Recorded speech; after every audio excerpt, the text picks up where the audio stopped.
This is A View from the Bunker. Now, here's Derek Gilbert. We would not have you be ignorant of the enemy's devices. That is why we've got the conversation on tap that we do tonight. Welcome to A View from the Bunker. I'm Derek Gilbert. In case you're wondering, I am not wearing the same clothing as last week. Okay, I am wearing the same clothing as last week, but it's only because I'm recording two interviews on the same night, so I have an excuse. But I will make up for the lack of sartorial creativity this evening with, I think, what will be a fascinating conversation. In fact, I'm sure it will be, because it always is when he is our guest this week is on our program. He's an educated man. He's got a master's at the Hebrew University of Jerusalem. He did his PhD at LBU. He's pastor of the Way Congregation in Denver and the author of numerous books, including his latest, which completes a three-book trilogy called Corrupting the Image. Book 1 is Angels, Aliens, and the Antichrist Revealed. Book 2, Hybrids, Hades, and the Mount Hermon Connection, a book that Shannon and I have talked about repeatedly on the Bible's Greatest Mysteries because of his recent discovery of new information from the Mount Hermon stela. Fascinating stuff, brilliant work. And now book 3, brand new, Corrupting the Image 3, Singularity, Superhumans, and the Second Coming of Jesus. You'll find his website online at douglashamp.com, and it is our honor to welcome Dr. Doug Hamp back to the program. Doug, after we talked about your last book, I didn't know how much more there was going to be left for you to discuss or discover, but you've got more stuff in here than in the last one. This is you said to me in an email before the program that this is probably you feel like the most research that you've gone into a book. And not meaning this in a way to brag or anything, but I think you're right. I mean, absolutely, there is a lot of stuff in here. And over the course of so just kudos up front, because over the course of the next hour, we're only going to be able to scratch the surface here. It's very timely given the emphasis in the major media, corporate media over the last couple of years. Well, really since the end of 2017, when the New York Times ran that story and published the video of that Tic Tac incident with the Navy F-18 pilots from back in 2004. So that is one of the focuses of this book. And part 1 of your book, you titled "A World Confronted by Hostile Extra-Dimensionals Instead of Extraterrestrials." Why did you use that title? What's the difference, and why are they hostile? Yeah, that's actually something that George Knapp is talking about. So he is a pretty well-established ufologist, and he's talking about how, like, somebody asked him, do you think these beings or UFOs come from outside the solar system? And he said, no. He said, I think they exist here, but they are behind a thin dimensional, or a thin psychical dimensional membrane, is what he put. And, when I heard him say that, I was like jumping up and down. I'm like, that's what the Bible's been saying for such a long time, and that's something I went into a lot of detail in Corrupting the Image 2 to talk about that veil. And, I think it's a huge thing to understand that the Bible has talked about there's some kind of a membrane, a veil, whatever you want to call it. I think kind of like a force field. I don't know what it is to call it necessarily, but the Bible refers to it as a veil. And we see it really distinctly in 4 different places where Ezekiel sitting by the river Chebar with the captives of Judah, and the heavens are opened to him. At the baptism of Jesus, the heavens are opened. At the stoning of Stephen, the heavens are opened. In Revelation 19, John sees the heavens open, right? So what that's doing is it's telling us that there's another world, another dimension behind whatever this thing is, this veil or something. And that is where, according to George Knapp, that is where these beings are coming from. And that would explain why they can act in ways that absolutely defy our laws of physics as we understand them. They can just appear, disappear. And then something started to blow me away is that a lot of these things are seen coming up out of the water, up out of the ocean. And, there in Revelation 13, right, John says, I was standing on the sea of the shore, or the sand of the seashore, and I saw the beast come up out of the water. And I'm like, no way, like, that's crazy, right? So I think what's happening is, we've been kind of privy to the whole the UFO, UAP thing for a very long time. But it's not that they're coming from far away. It's they're coming from a different dimension. That dimension it's like a layer. It's just sitting on our dimension. We can't get there in any kind of spaceship. But if you have the right kind of dimensional, key, you could possibly get there. So these things are just. I like the way Josh Peck describes it, using the Flatland example. It's we're able to see only in a limited number of dimensions, just like the characters in that book from 100 years ago who could only see length and width. But when you added height into it, suddenly they were totally confused because they couldn't perceive that this hand coming through their dimension was actually one thing instead of five. That's kind of how we perceive into the spirit realm, these entities that appear to just do what seems magical, or they're actually just operating with more dimensions than we can perceive. Is that a fair description? Exactly.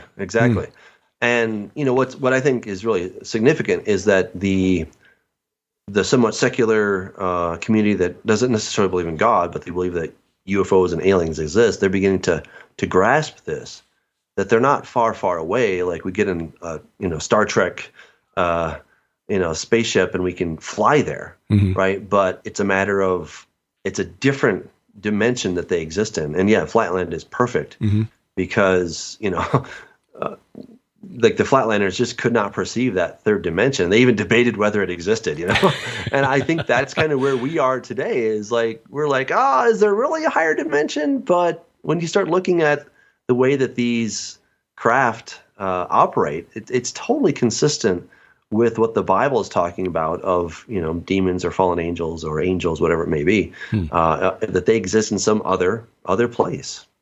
Last week, I interviewed a science fiction author who's a Christian. He's got a new trilogy out called Starship Gilead, and the basic premise is best described as, I call it Battlestar Galactica meets the Book of Enoch, but it's like a rebellion tears the galaxy apart because of this radical cult that believes it's trying to free an ancient alien from an unjust imprisonment in another dimension where he's been held. Wow. So how far from truth, based on your research for this 3-book series, Corrupting the Image, how far from the truth is that? I think that's pretty good. I like the whole premise that he has. That sounds really interesting. But that's the basic idea, right? Is that, Satan and all of his cronies are essentially trapped in that other dimension. We know that there's a day coming when they will not have any access to that other dimension, but they'll be forced into this one, right? Revelation 12 says that the dragon and all of his angels are going to be sent down to earth, and that's it. They can't go back, right? So right now they're on the other side of that dimensional veil, and I don't think that they can just come anytime that they please. They seem to be able to make appearances if they have enough blood, if they have enough rituals that in some way permit that, but that doesn't seem to be the norm. That seems to be quite the exception. That would explain a lot. In fact, Sharon even explores that in her series with rituals being done specifically for that purpose, to open or grant permission to these entities to cross over. Right. Yeah, exactly. So in a way, it's advantageous for Satan to be on that other side because he can influence things without being seen. On the other hand, he has to work through human agents. And I suppose that's probably a bummer for him because, we're not always the most willing or adept or obedient to his wishes, right? He's trying to get us to do his stuff, and people want to do their own thing quite often. So, this is where I think it's all going to come together in the person known as the beast, right? This is where I believe Satan is going to come up with his own avatar, right? This will be his own incarnation, if you will. And that will be kind of the best of both worlds, if you can sort of imagine it from his perspective. So how would the UFO disclosure movement then advance this agenda, moving towards that goal? Yeah. Well, I think we've already had kind of a disclosure. I mean, I think that Tic Tac video in 2004, and then the government's tacit agreement that, yes, this did happen, right? They're not coming with the Men in Black and trying to sterilize this whole thing. They're like, yeah, I mean, pretty much, yeah. So I don't think that we're going to have a big epic event where a UFO lands on the White House lawn. I just don't think that kind of thing is going to happen. What I believe, based on my research in Scripture is that when the two witnesses come, right? Revelation chapter 11 talks about these two beings, humans apparently, but they're going to come with supernatural powers, and the world is going to hate them. I mean, absolutely loathe these two. So much so that when they're killed by the beast, the world is going to be sending gifts to one another and just absolutely rejoicing because these two will torment planet Earth. Now you may say, okay, what does that have to do with UFOs? I think everything. I think that they are God's advanced team saying, hey, planet Earth, I'm coming. And before I come, I want to just kind of give you a fair warning that judgment's coming, so prepare yourself. And these two are going to come with that basic message. But they're not just going to come with words, but they're going to come with power. They're going to come with the ability to strike the earth with plagues as often as they desire, to turn the waters to blood. They can stop it from raining. They will stop it from raining for 3.5 years. That's going to absolutely devastate the world, the economy, etc. And if anybody tries to stop them, then they're going to just have fire come out of their mouth and destroy these people. Well, let's put this in context for a second. If anybody, let's think about the U.S. military, the Navy SEALs, Mossad or whoever, right? Whoever's out there, these special forces, they're going to come in with some pretty amazing firepower, right? And so when, the Navy SEALs or the Army Ranger, whoever comes in and tries to stop these guys, but they're unstoppable. I mean, what's the world going to conclude? Oh, these are two people sent from the Most High God, or they might maybe conclude, these guys obviously powerful, and maybe they're coming from the quote unquote creator, but the creator in people's minds may not be the God of Abraham, Isaac, and Jacob, but rather something like the movie Prometheus, where you had these creators of the world of life on Earth who were they got things started, but turns out when humanity went to meet these guys, they were real jerks, and we didn't like them. That's right. Turns out we weren't going to get along, And so the basic idea is, okay, they're advanced beings. Well, so are we. We're advancing. We are evolving. And so what I would suggest is that when planet Earth is confronted with these two beings that nobody can stop them. They're going to be like, uh-oh, we're kind of in a pickle here. We've got to do something radical, something drastic. We have to stop these two at any cost because the very existence of humanity, depends upon this, right? There's an existential moment in humanity that says we have to get rid of them. And this is where I think the whole UFO thing will really come into play, right? Because if you've got these enemies out here and then you got this unknown, basically the UFO phenomenon for the last 70, 80 years. And what have we learned about these beings? Well, they're very powerful. Our technology has no effect on them. They can kind of do what they want. They must be thousands of years ahead of us, technologically speaking. Well, it turns out we have these two enemies that are technologically advanced, and they can do stuff that we don't know how to stop. So maybe these UFOs and aliens could actually stop the two witnesses, right? And that's where I would suggest that they're going to go looking to the UFOs, which I believe to be Satan and his dudes. They're going to go looking to them and say, hey, can you help us get rid of these two guys, right? So the enemy of my enemy is my friend, right? That's the basic idea. Right. And Satan will be like, sure, I can help you, right? Just for a small fee, right? Just sign my little covenant with death and Sheol, and we're good to go, So that's the basic idea. And by the way, I noticed with some satisfaction that you made reference to one of my favorite episodes of The Twilight Zone, To Serve Man. Don't get on the ship; it's a cookbook. But you refer to the two witnesses as interdimensionals instead of extra-dimensionals. Is there a difference? Well, yes, because extra means that they are from outside of the Earth. Okay, so they're coming from planet whatever, Qui-Gon or something like that.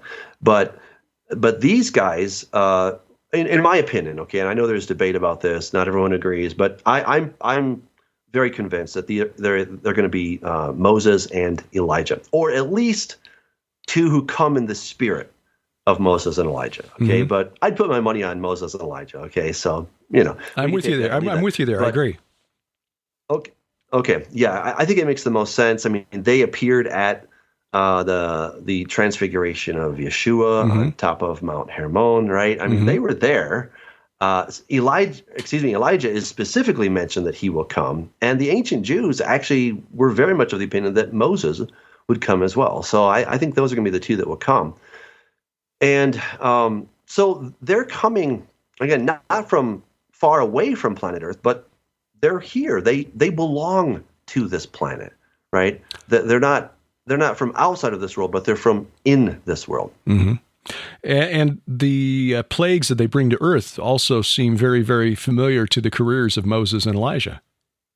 Indeed they do, don't they? Right? I mean, yeah, Elijah, he stopped it from raining for 3.5 years. Moses turned the waters to blood. Elijah called fire down from heaven. I mean, these are things that we see very often.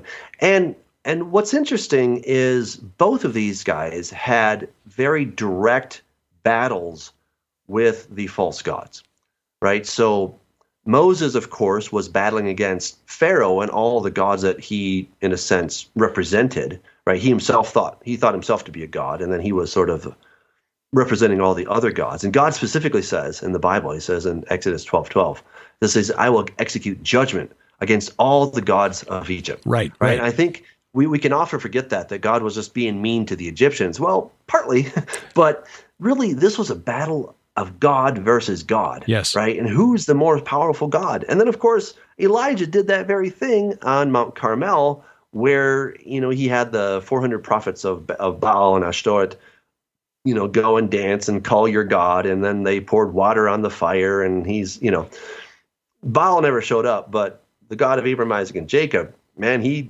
sent down fire from heaven, and he consumed that sacrifice and lapped up the water, and that was that, right? So it was a contest against gods. And really, if we kind of understand the undertone of what's happening in the book of Revelation, this is once again a battle of the gods, right? We know which God is going to win, but it's not going to be evident to people until the very end, right? And thankfully, we know how the story ends. When you explain it in those terms, how difficult? What kind of pushback do you get from people who've not heard that plural word "gods" used outside of a reference to polytheism? Well, I always try to contextualize it. Again, I would suggest that the gods of yesteryear are just the aliens of today. Mm-hmm. And of course, the whole Ancient Aliens show kind of makes that basic premise for us already. So I think people are warming up to that idea. And if we can just simply say, look, we're not talking about Zeus or something like that, but we're talking about these advanced beings that a lot of scientists are already very comfortable with. Talking, as long as you say advanced being, they're okay with that, right? And as you notice in the book, I talk about how Richard Dawkins, he's in the movie Expelled, No Intelligence Allowed, and Ben Stein is just kind of playing with him, and he says, "Well, what do you think? What's the possibility that maybe intelligent design started life?" And he's like, "Well, maybe, and maybe it was an advanced race of beings that essentially got things started here on planet Earth." And so Dawkins is kind of doing this voiceover, and he's like, "Oh, so Dawkins isn't against creators, just certain creators like God," And I was reading an article some time ago, and they were positing, they're like, there's so much evidence of design in the universe that, well, somebody just had to do it. It must have been aliens. And I'm like, guys, hello. Why not just say God? Why not just come to that conclusion? But that's the one word that they can't say, because, to think that there's some almighty being, that really chafes people. Mm-hmm. But to think that there's, some very, very powerful and intelligent beings that also evolved means what? We can also evolve to be like them. Yes. And really, they're not any better than us. They're just further along. They've got better toys. Exactly. They've just been at it longer. That's their only advantage, right? Yeah. Well, that seems to be the goal of the transhumanist movement, which I know you're very much aware of. We've been following it for quite some time. Sharon's degree in molecular biology actually pushed her closer to God because she realized that there ain't no way that this the intricate design of the human cell just evolved by accident, because there are no intermediate steps that would have been functionally useful to any organic being. So the transhumanists appear to have some central role, or at least a purpose in the plan of Satan. What is transhumanism, and how is it going to how will that movement furthering Satan's goal? Yeah, so I want to make it very clear that I am not against technology. I love technology. Oh, yeah. I'm kind of a geek that way. I love to follow it. And I'm like, oh, wow, they've got some cool new inventions, But what I would suggest is that it's, good technology in the hands of a madman is a bad idea, right? And so that's where I think we're going to go wrong with our technology, is that we're going to make incredible advances. And I'm all for, well, at least certain kinds of gene therapy where we can help people and overcome diseases. I think that's great. But again, it's how do we twist it the wrong way? So some of the transhumanists have very bold and clear stated goals that they're like, we want to become gods, right? Period. Like that's where we want to be. And they say that there is no God except man, right? So it's not just that they want to overcome sickness. That's, I think, a rather noble desire. But they want to go beyond that and become eternal. They want to become gods. I mean, that's the word that they use, right? I'm not putting that in their mouth. They want to become gods. And, the unfortunate thing, the sad thing, is that the God of the Bible says, well, I'm actually of the same basic idea, but let me do it my way, okay? I want to make you eternal beings that have no sickness, that have super intelligence, that have all the cool stuff, all the superpowers that you could possibly need, but let me do it my way. And humanity basically says, nah, we don't want to do that. We'd rather go and do it our own way. And that is where transhumanism is basically leading us. Is they're like, hey guys, let's all jump off the cliff together, and through technological means, I think that they're actually going to achieve it. That's probably the scariest part of this whole thing. And I think the Bible is actually giving us a number of clues that that's going to happen. So in Revelation chapter 9, it says that then men were seeking death, but it fled from them. Yeah. And you could just quickly read over that, like, oh, okay, yeah, whatever. But you're like, wait, let me read that again. Men are seeking death, but death fled from them. How can that be? This terrible, sad statistic is that people commit suicide every day, very successfully, okay? It's a very sad statistic, but it's true. So how can it be that there will be a time that people will seek death and it will flee from them, right? So what that means is, okay, they want to die, but they can't die. Why can't they die? Well, because something changed in them, right? Something changed that they're no longer able to kill themselves. So kind of do the reverse engineering, and that means that, well, they did something, right? They attained something. They have fundamentally changed who they are so that they can't die. And I would suggest that is talking about people going from being your basic humans to actually attaining that godhood that they so desperately desire. They're going to get the immortality that they were seeking, that transhumanism has been preaching and promising, and they're going to get that. However, when they get it, they're going to be like, maybe this wasn't such a good idea. Yeah. But then it's too late. And I would say that is directly related to the mark of the beast as to how they go about and do that. Okay, now how does that factor in? This is a theory I've heard. What is your take on the mark of the beast and how transhumanism might play a role in bringing that about? Yeah, so what I was, years ago, I was looking at Genesis 3:15. God says, "I will cause enmity between you, Satan, and the woman, between your seed and her seed." All right, so her seed, we understand, is the Messiah, right? So that is Yeshua, God incarnate. But then who is your seed talking about, right? And how can it be that Satan has seed? So I spent all of Corrupting the Image Volume 1 talking about that theory and explaining how information is a non-material entity that requires a physical medium.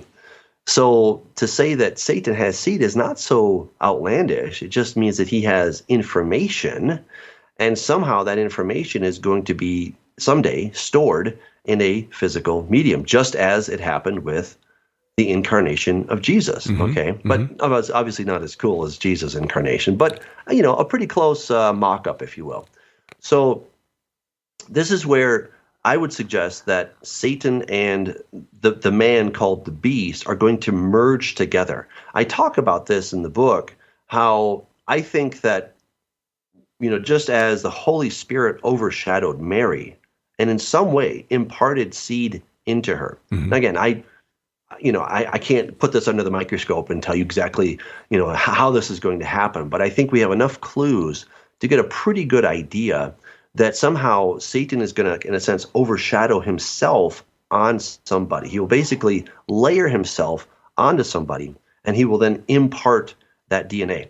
Now, here's where it gets interesting. There's a guy named Chris from Reno, Nevada, who was a bone marrow recipient. Okay, bone marrow, someone donated and he received that. So this forensics lab was kind of just tracking the whole process before and after when he got this bone marrow transplant. And it turns out that the DNA in his sperm changed from his own to that of his donor, right? And I remember when I read that, it blew my mind. Yeah. Because I was like, wait a second. If this guy is to sire children, they would not be his own, but that of his German donor, right? That's pretty crazy. Yeah. So, and it's interesting that the word bone in Hebrew is etzem, and etzem is like yourself. Like that's the most you can possibly be, okay? So if what's inside your bones changes, are you really you? Well, in a way, yeah, but maybe you're not entirely. So what I see happening is, based on some quantum entanglement going on between Satan and this individual, they will then merge in their personalities, in their bodies even, so that he becomes the avatar for Satan. And so then once this transformation has taken place, he is then going to replicate his DNA, his now superhuman DNA, and he's going to provide that to the world. But you might say, well, why would anybody ever do this? Well, let's go back a little second. Remember those two witnesses? Yeah. And they were really destroying planet Earth, right? And nobody liked them. Well, we need a champion to come along and destroy them. Nobody is able to touch these guys. So now there's an incredibly important reason to have a champion who can fight fire with fire. And it says that the beast who ascends out of the abyss, he will arise and he will destroy the two witnesses. Now that gives you understanding as to why people would say, who can make war with the beast, right? Because answer, nobody, right? Nobody. However, 3.5 days after he kills them and their bodies are just lying in the streets, guess what? They resurrect. Oh boy. And there's great fear on planet Earth, right? Because they're like, uh-oh, this is bad. And these two have been preaching that their boss is coming in short time, right? So now what do we do? Okay, well, we know that it's possible to overcome them, but now there's probably a whole army that's coming.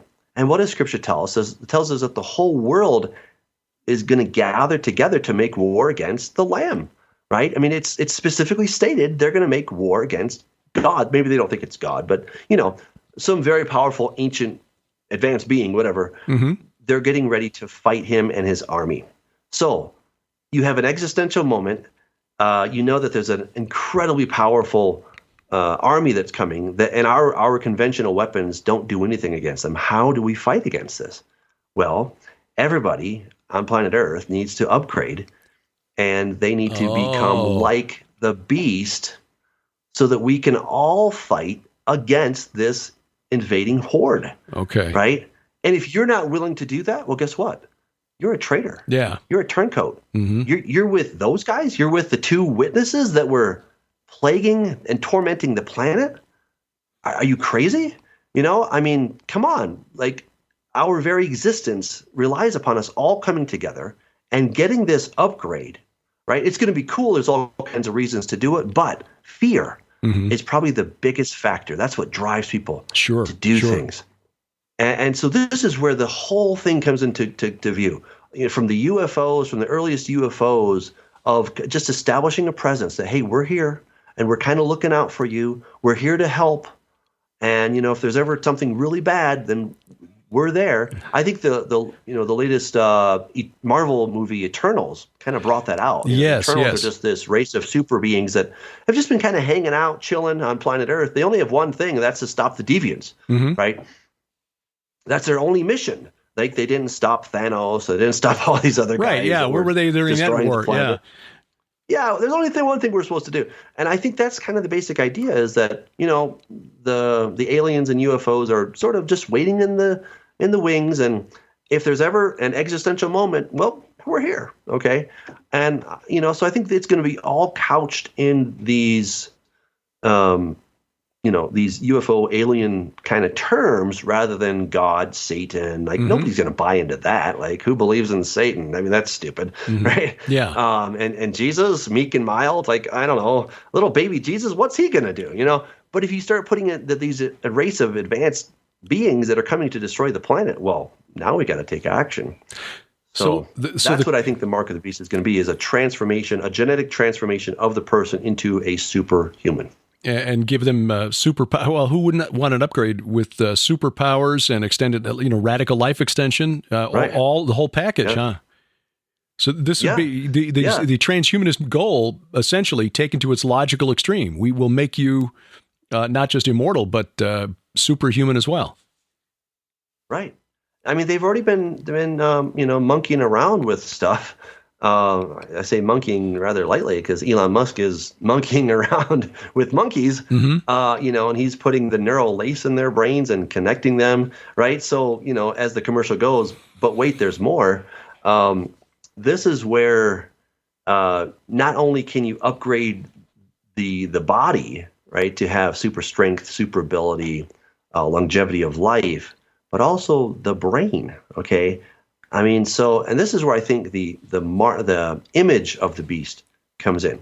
And what I posit in the book is that this, I believe it's going to be the hive mind. It's kind of the Borg from Star Trek, right? Resistance is futile, you will be assimilated. Yes. I think that's the basic idea, but I think everyone's going to want it. I mean, Google in your brain, or think the Matrix, and you can just upload something. Man, I would sign up. I mean, it sounds great. I can just download all this information, download all the books and the Bible, and just have that in my head. What's not to like, right? I mean, it sounds great. But, brain-to-brain connectivity and communication is already happening. That's what you understand. It's already happening. And it's likened to a hive, like a beehive. Because, one bee, that can sting you, and that's an annoyance. But if you have a whole hive operating together, now that's deadly. And what's interesting is that a single bee, is just kind of a drone, but the hive has its own super intelligence. That's what's amazing. It's a super organism. And so what I would suggest is that, look, Satan's no fool. He knows who's coming and he has to do battle against. So he's going to create every weapon imaginable to fight against Yeshua and all the people, all that are coming with him. So, he's got to have the ultimate weapons, and to create a super intelligence of a swarm of human thought. Wow. But as Sauron would have it from Lord of the Rings, right? One ring to rule them all, right? So.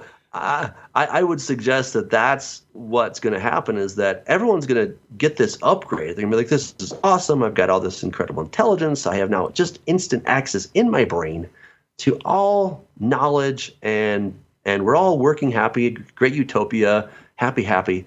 But I think that they're going to, after a little while, they're going to start hearing this voice telling them what to do.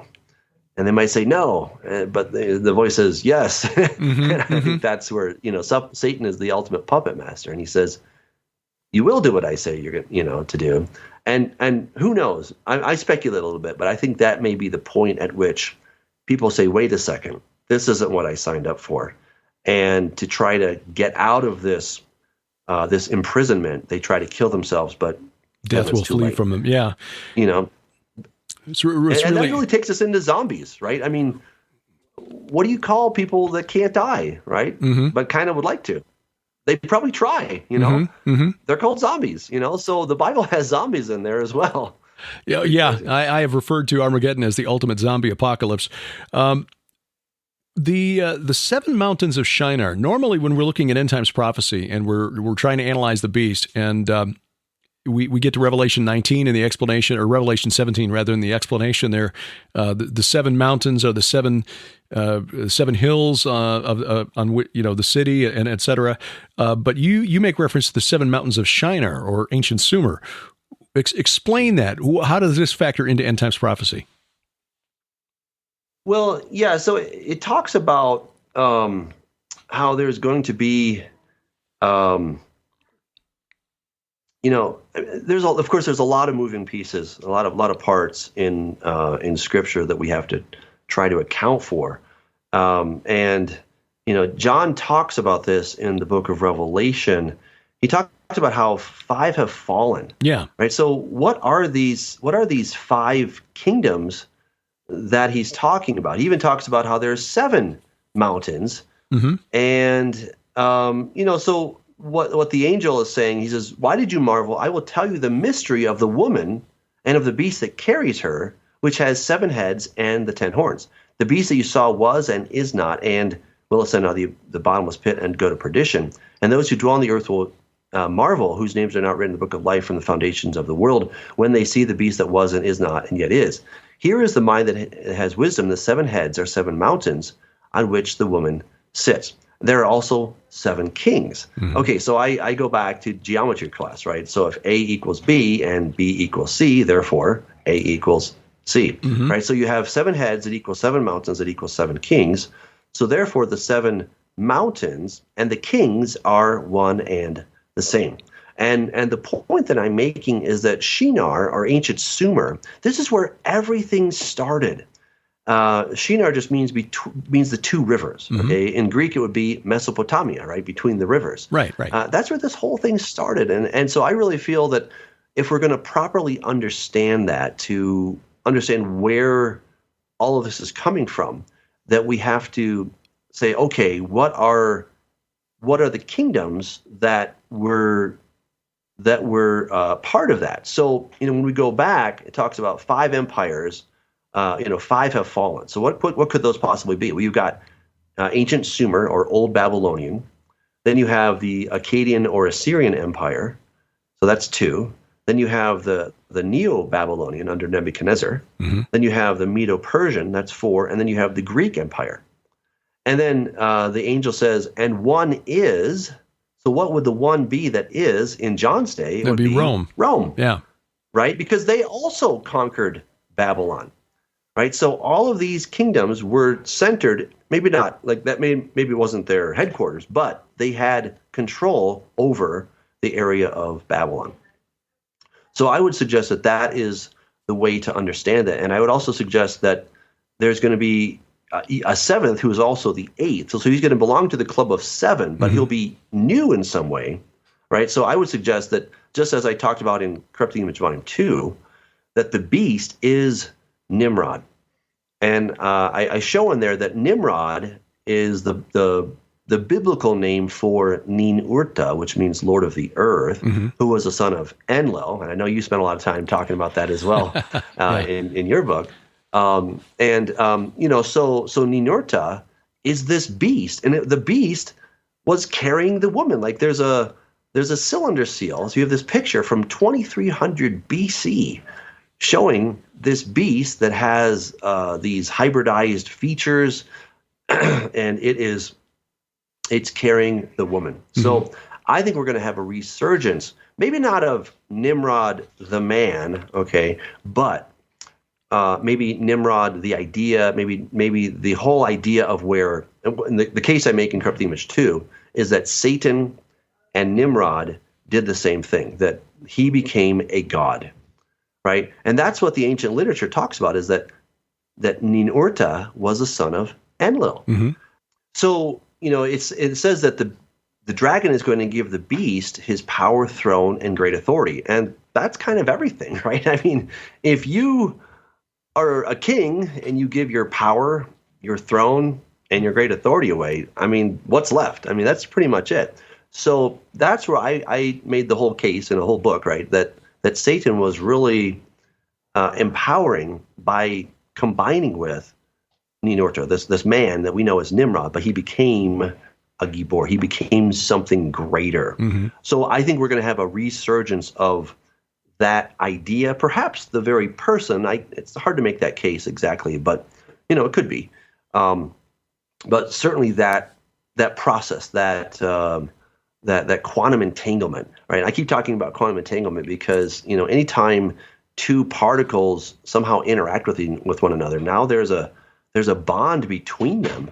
That if there's a change in one, there's an instantaneous communication and change in the other, and that's partly how I think this happened is through a process of quantum entanglement. But be that as may, this is where the beast that was, is not, and will ascend out of the abyss. This is where I think he makes his comeback.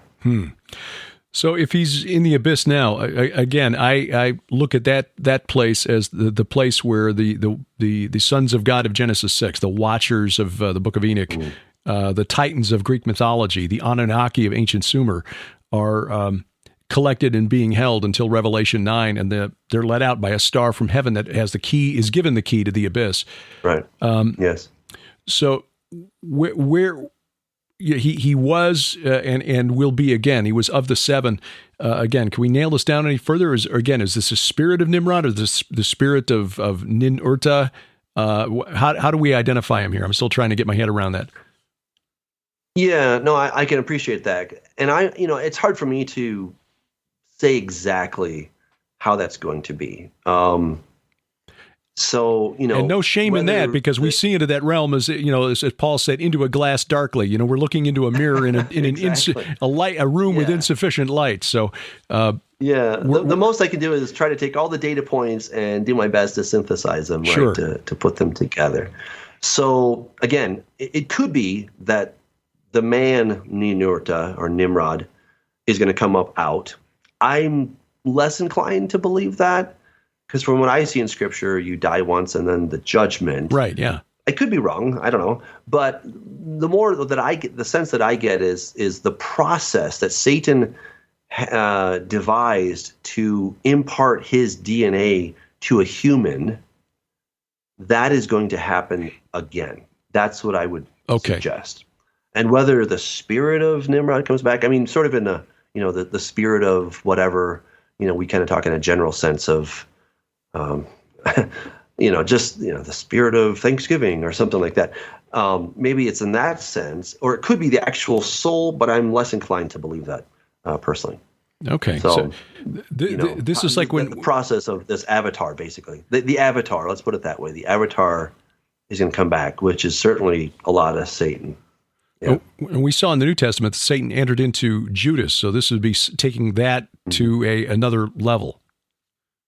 Absolutely. And really what we're talking about, I mean, it's hard for us to understand exactly what happens in that spiritual realm, but I think quantum physics has at least given us a small little window into what maybe could happen. And I think quantum entanglement, it just might be the answer. So again, if you take two photons and you put them together, they're in an entangled state. Mm-hmm. And then if you separate them, no matter how far the distance, if you cause a change in one, you change the spin, as they call it, then it instantaneously changes the other one. And nobody knows how to explain this. This freaked Einstein out so much that he called it spooky action at a distance. Mm-hmm. Right? He's like, this doesn't make any sense. And he spent many years trying to understand that. But so that's what I suggest, is that Satan is going to, in a sense, maybe possess somebody. That's kind of that overshadowing. But maybe if it's for an extended period of time, that there may start to be a fundamental change, just like we saw with Chris out of Reno, Nevada, mm-hmm. that he was changed at the core level. And that's what I think is going to happen with this individual. So it's somebody who's already excited about Satan, right? I mean, he's already on Satan's team. But then Satan's going to be like, okay, now I'm going to impart myself onto you. I'm going to imprint myself onto you so that really I become the master. You become, I don't know, take a back seat or something. Mm-hmm. And they essentially fuse so that now Satan has his own willing, empowered agent to do things with. And so that's where I would suggest he really becomes an avatar. So, and that's what I would suggest is the return of this beast. It's the return of the avatar, even if it's a different guy. The first one was Bob, the next one's Joe. That's fine, but it's the same basic idea. Sort of a symbiote to yes. Call back to another science fiction series that's kind of passing along this idea, Stargate SG-1, which built on the film, but it's the same idea that the ancient aliens were just, or the gods of the ancient world were just astronauts, but you had this race of servants who were serving some of these more powerful entities, the Goa'uld, who had a symbiote inside them that gave them additional power. And so, right. Yeah. Science fiction kind of telegraphs some of this stuff without maybe even realizing it or knowing what they're doing. Yes, they do. I want to touch on something that's especially relevant right now. I'm sure you're very much aware of what's been going on in Ukraine and that situation there. And anytime Russia gets involved militarily with anything, Chechnya, when they seized the Crimea in 2014, their support of Assad in the Syrian civil war, there are those who will look at Ezekiel 38 and 39 and say, this must be it. How do you read that that prophecy of Ezekiel? Who is Gog of Magog? Yeah, so I did some research into that word, and I traced it back to ancient Sumerian, which is probably the oldest language in the world, though Egyptologists might say Egyptian is, but that's okay.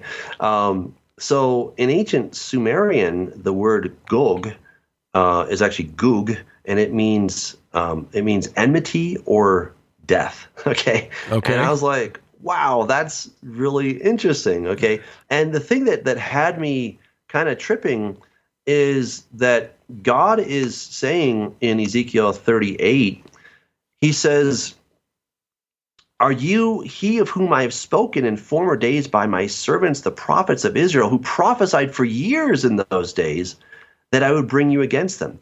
So where in any other prophet were the prophets talking about this dude named Gog? The answer, nowhere.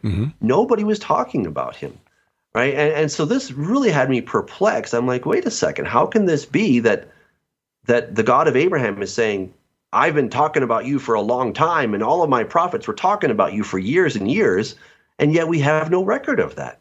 I mean, maybe they were just saying it and never got written down, but I think that's kind of a weak theory. What I would suggest is once we understand the meaning of the name, then it becomes clear. So the meaning of the name is death or enmity. So we'd have to kind of trace, who that is. And in Corrupting Image 2, I showed that death and enmity were very much epithets of Satan, right? He is the ultimate bad guy. And these were things that were ascribed to him. So, him and or his team, but I think it's specifically him. And so, when you understand that, it's also related to the word Og, right? King Og of Bashan. And Bashan means Bashmu in Akkadian, which is the snake dragons. Right. And as you so rightly pointed out, right, we have that geoglyph in Israel, of a snake, right? I mean, that's the Bashan, right? That's right there, right next to Gilgal Rephaim. There you go. X marks the spot, right? So that just tells us that whole cult of death, Mount Hermon was known to be the mountain of the god of death, right? And so, we see that it's all going back to Satan's team, right? And I would say specifically him, that he is the ultimate bad guy. And once I saw that, and then the word enmity that the Sumerian brings on, I was like, wait, that's what God says specifically in Genesis 3:15. I will cause enmity between you and the woman, between your seed and her seed. And I was like, oh, wow. So once we decode the name, we see that it's just talking about the age-old bad guy that we've known since the beginning, right? That's who this is talking about. And, so I'm not of the opinion at all that it's Russia. Obviously, what they're doing today is terrible, and that could end very badly. So I'm not saying that it's going to be a happy ending by any stretch. However, I don't think that what's happening today in Ukraine because of the Russians, I do not think that is a fulfillment of Ezekiel 38 and 39. I think we're a long ways off. In my opinion, Ezekiel 38 and 39 is the exact same event as the Battle of Armageddon. Yes. And I think they're exactly the same. It's just two different prophets telling us in slightly different ways, but we have major events. You've got massive hail, huge earthquake like never before. You have the destruction of this horde of people that have come against Israel, which we see all over the place, right? And Zechariah talks a lot about that as well. And then after it's all done, then the angels say to the birds, "Come on down. There's a big dinner down here. Come, have your fill." So I think they're exactly the same thing, and I don't think that it's going to be any kind of a precursor to the tribulation. I think that is at the very end of the tribulation. That's the battle where Jesus himself comes and he does battle, and it's pretty epic. Yeah. Put it mildly. Yeah. What's God says in Ezekiel 39:7, "I am the Holy One in Israel," as opposed to of Israel. So, because he's there, right. he's on the battlefield. Right. So, yeah, no, we are in complete agreement on that one. Well, I give credit to, I think I read that in Joel Richardson's book, so I'll give him credit for that. But it's spot on. It's the only place in the Old Testament when you see that. Yeah. Well, one other thing then, Armageddon. Where is that? Yeah, so we've often heard traditionally that it's going to be the Valley of Megiddo, and then people translate it as Har Megiddo, the mountain of Megiddo. There's only one problem: there's no mountain in Megiddo. I mean, there's a tell. A tell is just a mound that kept getting built up and destroyed over the years, but it's hardly a mountain. In fact, it's known as a tell, and a tell is a very ancient word. It's Akkadian, and it means a city that's been destroyed and built up and destroyed and built up, right? So you have Tel Megiddo, but you don't have Har Megiddo. You don't have a mountain of Megiddo. You have a valley of Megiddo. Okay, so I think that whole thing fails, and I did some sleuthing myself. I didn't come up with this theory, but I definitely double checked it, and I think it totally checks out. That excuse me, I think Armageddon is made up of three words, which is Armageddon. So Arema, excuse me, Arema is a heap, or it's a heap of sheaves. Okay, so we're kind of accustomed to the tractors going out and they're harvesting the wheat, and it comes out just in little seed-like things, right? But it wasn't that way before. They would have to take their scythe and they would cut the grass, and then they would bind it. So you have this big stack of wheat, and they'd put those all together. You put a bunch of those together, and that is an arema. So when Boaz was sleeping, and then Ruth came and uncovered his feet, he was sleeping on a bunch of what we might think of as a pile of hay. Okay, and really that's what it is talking about. There's this big heap. The word "gay" is a word for valley, right? But it's specifically more like a canyon, not a wide open expanse, but more like a canyon. And then you have the word "don," which is the infinitive absolute of the word "dan" or "din," and it means to judge. Now, it just so happens that there's a place in Joel where he's talking about Yehoshaphat, right? The valley of Yehoshaphat, right? And what does that mean? It means Yehovah judges. Okay? Right. So Shaphat and Don are the same exact meaning, different words, but they're just synonyms, okay? So it's in the valley of where Yehovah judges. And we know where that valley is.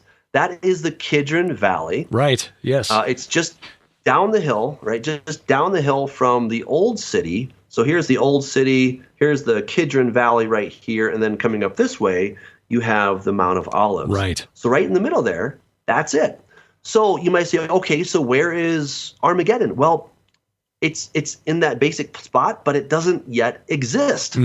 When Jesus puts his feet on the Mount of Olives and it splits in two, then that valley, that canyon that is going to be created, that will be Armageddon. It'll be the valley of the judgment of the sheaves, right? And it's like, oh my goodness. And here's the cool thing. Remember how we talked about Exodus and God said, I will execute judgment on all the gods of Egypt? Well, he certainly did that. Yes. And how did he get his people out of danger? They came up to this thing called the Red Sea or the Reed Sea, whatever, and they were stuck, right? And then God did this really cool miracle. He split the waters, they went through, and then he put a hook in the jaw of Pharaoh and said, come on, I double dog dare you. Come on, follow them, right? And Pharaoh's like, oh, okay, I think I'll follow them through these walls of water. That seems like a great idea. And he did, and of course, boom, right? He got judged big time. So here's the thing. I mean, it just blows my mind. God says, I'm going to put a hook in the jaw of Gog. And I'm like, why would you do that, Lord? He's like, well, because I'm leading him into a trap. Destruction. And yes. the bait will be the inhabitants of Jerusalem. They're the bait. But this guy is so vainglorious, Gog or Satan or whoever. He's going to come in. It's like, I'm going to destroy all you guys. And then Jesus is going to be right there. He puts his foot on the Mount of Olives. It splits in two. They're going to flee through the mountain pass. And then, Satan, or the beast, Gog, whoever you want to call him, he and his forces are going to be like, come on, let's go get them, guys. And they're going to go in there.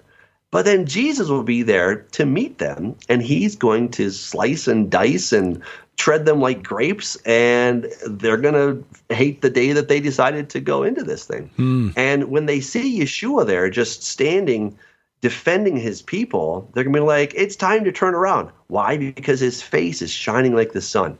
He's got rays of light coming out of his hands. And that's where his power resides. And he's ticked. I mean, he's really ticked, right? And they're going to be like, turn around. But there's no place to turn around, right? So they're coming in. And then here's Yeshua. They're coming in. They're like, oh, do an about face. But there's all these people behind them. So then it'll be every man will fight against his neighbor. And they're going to try to get out. And they won't. There'll be a great panic. Mm-hmm. And this is where Jesus destroys them. And then the blood comes up to the horse's bridle. Now it makes sense. And it's not that wide open valley of Megiddo, right? But it's a canyon with walls on either side, and that's entirely plausible that you could have enough blood to come up to the horse's bridle, which is like 4 or 5 feet, depending on the size of the horse. Right? That's a lot of blood. Yeah. I mean, that's and especially if we were up in Megiddo, I mean, I just can't even imagine how many bodies that would take. No, the plain of Jezreel. I don't know if he would do it. Yeah. I just think it would keep, finding its own level like what liquids do, and you'd never come up that high. But in a canyon, that's entirely And plausible. that's the Kidron Valley and the valley of the valley of the son of Hinnom, which is around the other side of the south end of the old city there. So that's right. Yeah, that makes a lot more sense. I've heard another explanation for Armageddon, but it reaches the same conclusion. That it's right there. Right. So you reached this independent of that. And again, kudos to you, because that and the Mount Hermon stone, I mean, are just brilliant. So, we're Thank you. Not there yet.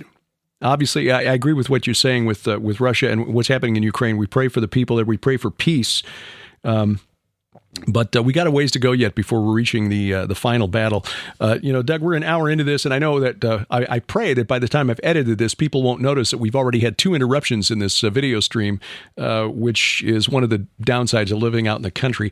But we've only scratched the surface of your book. It's Book 3 of the Corrupting the Image series, Corrupting the Image 3, Singularity, Superhumans, and the Second Coming of Jesus. And there's some, if you love science and you love the Bible and prophecy, these 3 books, Corrupting the Image, you need to have them in your reference library.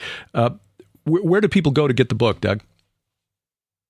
So they can go to douglashamp.com if they want to get the ebook. If they want the hard copy or the Kindle version, they can, of course, go to amazon.com and get it there. All right. Links in the show notes to douglashamp.com, also to thewaycongregation.com, where Doug is pastor, and we'll put a link into the notes in case you want the Kindle version to Amazon.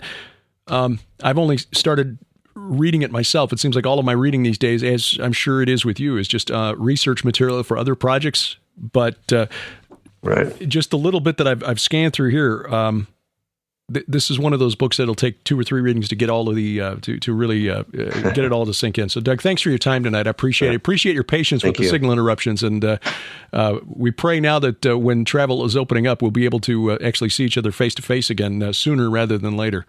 Thank you for having me. Doug Hamp online, douglashamp.com, and you'll find links in the show notes to both the books and his website. Highly recommended. Check those out. Straight ahead, while we are recording this week, a week in advance, because we're in Dallas as you're watching this, assuming you're watching this in the in real time.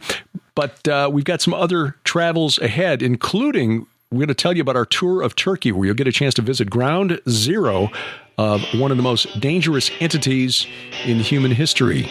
That and more as A View from the Bunker continues straight ahead.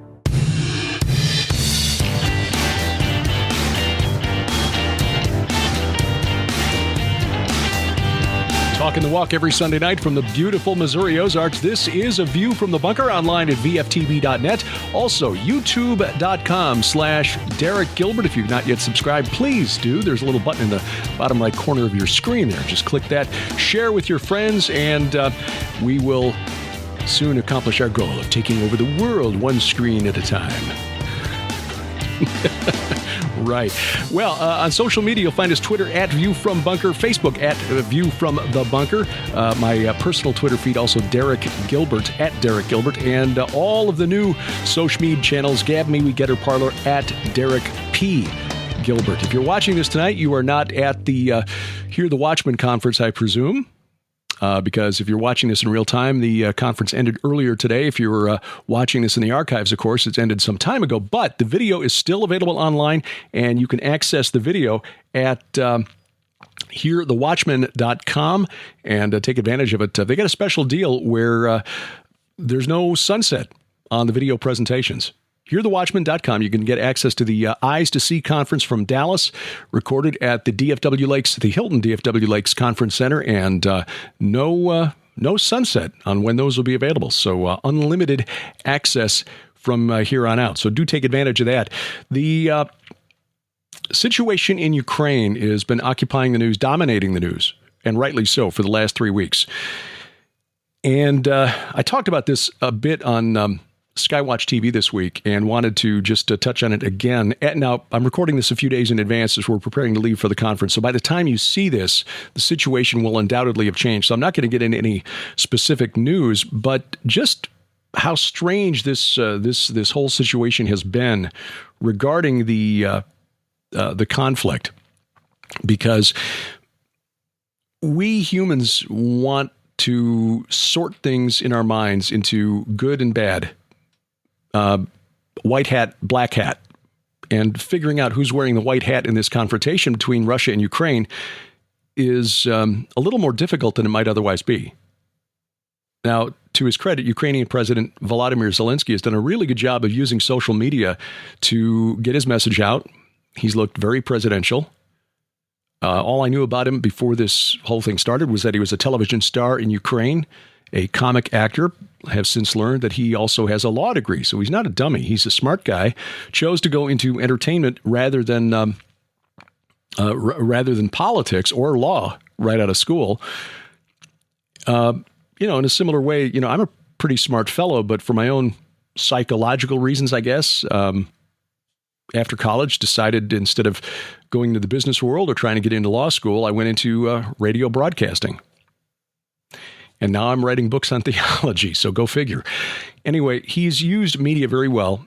And here in the West, because of the embargo that's been placed on news coming out of Russia, you probably noticed that Russian news sources like RT or Sputnik, if you look at that website, hard to get to these days. And so the Russian side of the story is not being broadcast over here. Not suggesting that we should take Putin's side in all of this, but that's kind of the story here. That's the point, is that if you try to make a point one way or the other here, or if you try to well, as we've done, try to occupy a middle ground and say, hey, look, I'm not sure there is a good guy in this story. Then you catch it from both sides. That was kind of the direction my radio career took when I went back in and hosted a daily radio talk show in politics. Was on a conservative radio station, espoused some libertarian views, and was called an NPR liberal by our station consultant. Which, if you know any NPR liberals who are pro-life, pro-gun, anyway, you don't fit into a mold. And we want to pigeonhole. And I'm guilty of this as much as anybody else. So last week, we had the opportunity to talk to Pat Boone. Pat Boone had called, and I know that's mind-blowing. Just the idea that Pat Boone has my phone number, to me, is just mind-boggling. But he wanted to share a message. He felt led to suggest that Christians should pray 15 minutes a day to ask God to remove Vladimir Putin from power. Not to take him out in a physical sense, but just to remove him from power. And from a human perspective, this seems like a logical request. Putin ordered his troops to invade Ukraine, and so it would seem logical that if he was no longer in power, that perhaps the violence would stop. The justification, of course, is that people are suffering. Homeless. 3 million refugees, as of this recording, have left Ukraine and gone to places like Romania and Poland and elsewhere. But there was a lot of pushback, and I was a little surprised by that. Some very angry pushback. Vladimir Putin has some fans here in the West because of stances that he's taken on certain social issues. He is trying to shut down abortion clinics in Russia, and that's a good thing. He is pro-family. He's encouraging Russians to have children. That is also a good thing. The communist Chinese are doing the same thing, though. So I'm not sure that we can necessarily attribute Putin's motives to a love of Jesus Christ and biblical morality. It may also be geopolitical, because like the Chinese, Putin can read numbers and statistics and do some rough calculations in his head and see that Russia has more landmass than any other nation on planet Earth, and they don't have a high enough birth rate to maintain their current population. The current average number of live births per woman in Russia is like 1.7. Here in the United States, it's like 1.8. And you need 2.1 live births per woman, adult woman, to maintain your population. So China has done away with the one-child policy that they had for many years. They did away with that several years ago, actually. It's not been widely reported here in the West, or if it has been, most of us haven't paid attention. But a few weeks ago, they actually moved to a 3-child per family policy. Because like the Russians, the Chinese have looked at the numbers and said, if we want to take over the world or become the world's dominant superpower, that's the Chinese goal. I don't know if that's Putin's goal. I think Putin wants to be a regional power, maybe put the old band back together, the Russian Empire at the peak of its power in the 18th century, whatever. But you can't do it if you've got a population that is aging and shrinking, and that's what they've got. That's what the Chinese have. So it's entirely possible that Putin's pro-family, pro-life stance is not motivated by his Christian faith, but just by simple demographics. I don't know one way or the other. I'm just saying, we don't know.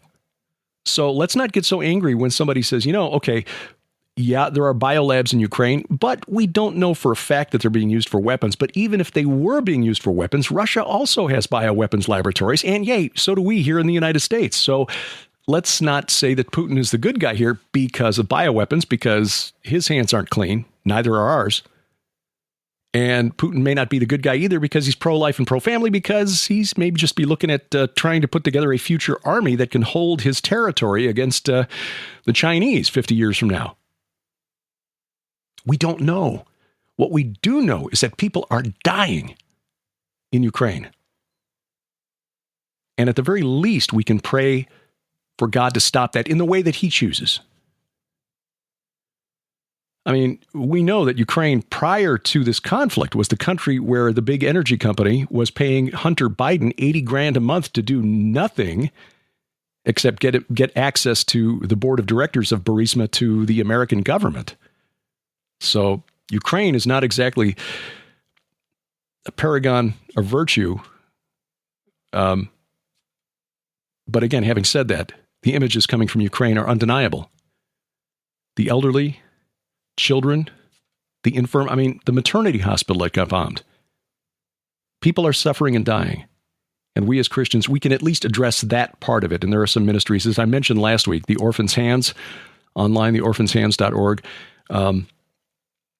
They can use your support in helping tend to the refugees, feed and house them until this all is past. And we pray that peace returns. But again, peace will not truly, lasting peace will not truly come until Jesus Christ comes and brings with him the army from heaven. Other things going on here, of course, we know that the economy is a mess as not only has inflation hit the highest level in 40 years, but the producer price index, which is the prices that manufacturers, producers pay to make the stuff that we have to buy, that's even higher than inflation. The CPI, Consumer Price Index, inflation, 7.9%. The producer price index now 10%. And it's likely that food prices are going to spike even higher. Oil is trending down a little bit, but food, we're probably looking at a 20% increase, according to experts this year. So prepare for that. If you can store away now some long-term storage type food, and it doesn't have to be, stuff in a bucket, freeze-dry stuff in a bucket. It could be beans and rice, canned goods, things that you can pick up some extras now to hold to cushion against the shock that's coming, because a shock is coming. Also, over the past 2 weeks, we noticed that President Biden signed an executive order tasking the government with researching a central bank digital currency, CBDC. What's disturbing? Well, two things disturbing about this. Number one, that the executive order is full of woke buzzwords like inclusivity and climate change. And how a digital currency affects climate change, I'm not quite sure, but the Biden administration is going to get to the bottom of that. The other is that it asked a government agency to examine whether any legislative changes would need to be made in order to create a digital currency. And since the Constitution gives Congress the exclusive right to mint coins and set its value, there would have to be a legislative change made in order to create a digital currency. There would need to be some big changes made, because a central bank digital currency would effectively cut our current banking and financial systems, Visa and MasterCard, totally out of the loop. The money would just go directly to the Federal Reserve Bank. And that would, of course, be awfully convenient for you and me, but it would mean the end of financial privacy. And that is rather the point, isn't it? Yes, it's part of the #Great Reset. Government knows everything you spend your money on, where it gets spent. Can tell you and can prevent you from spending money on things that they disapprove of. It's for the good of society, of course. It is coming. Be prepared. There are some out there trying to work to establish an alternate economy outside of the system. We pray for their success, but ultimately what's going to succeed is the return of our Lord and Savior, Jesus Christ. Well, coming up, conferences, Defender Conference, the unveiling. This is Skywatch TV's new virtual conference. This will launch May 13th of this year. It will be available for 90 days on the web. All presentations available for 90 days. Tom Horn, Rabbi Jonathan Kahn, Ryan Peterson, Joel Richardson, Pastor Carl Gallups, many others, all of us from Skywatch TV as well. Find out more and sign up online at defenderconference.com. The Prophecy Watchers Homeward Bound Conference, May 19th through 22nd. We will be in Colorado Springs in May with Gary Stearman, Mondo Gonzalez, and the team from Prophecy Watchers, Bob Ulrich and the gang there. L.A. Marzulli will be there, Bill Salas, Doug Woodard, Lieutenant Colonel Bob McGinnis, Ryan Peterson, Josh Peck, Ken Johnson, and many others. So we look for you there. Sign up online, prophecywatchers.com. In July, first weekend in July, second weekend in July, July 7th through 9th, Southwest Radio Church is holding its conference at the Ark Encounter in Kentucky. That'll be cool. We were there for the opening weekend, so we look forward to getting back there. Sharon and I will be among the speakers. You can find out more and register at swrc.com, Southwest Radio Church, swrc.com. And the end of July, the Go Therefore Conference just outside Dayton in Brookville, Ohio at the Harvest Revival Center. Sharon and I, along with Pastor Carl Gallups, Dr. Michael Lake, David Hevner, Pastor Mike Spalding, Pastor Casper McLeod, Coach Dave, and more. And you'll find out more online and can register at GoThereforeConference.com, GoThereforeConference.com. So that's all for this week. Thank you for taking time out of your schedule to listen and watch wherever that might be, whether it's YouTube, Apple Podcasts, Google Podcasts, Amazon Music, iHeartRadio, Spotify, Stitcher, Spreaker, or wherever fine podcasts are sold. And thank you for giving us a like at our Facebook page. Our announcer is DC Good, and A View from the Bunker is a production of Gilbert House, released under Creative Commons Attribution, Non-Commercial No Derivatives 4.0 International License. We wrestle not against flesh and blood. I'm Derek Gilbert, and this is A View from the Bunker.